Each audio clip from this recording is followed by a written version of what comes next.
وعن عمر رضی اللہ تعالی عنہ عن النبی صلی اللہ علیہ وسلم قال لا يسأل الرجل فيما ضرب امرأته علیہ صدق اللہ العلی العظیم۔ حضرت عمر رضی اللہ تعالی عنہ سے روایت مروی ہے کہ رسول اللہ صلی اللہ علیہ وسلم نے فرمایا، اگر مرد اپنی بیوی کو کسی معقول وجہ پر مارے تو وہ قابل مواخذہ نہیں ہوتا۔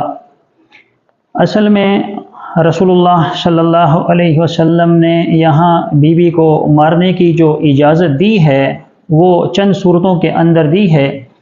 فتاوی خازقان کے اندر یہ لکھا ہے کہ مرد اپنی بیوی کو نہیں مار سکتا، لیکن صرف 4 باتوں کی وجہ سے انسان اپنی بیوی کو مار سکتا ہے۔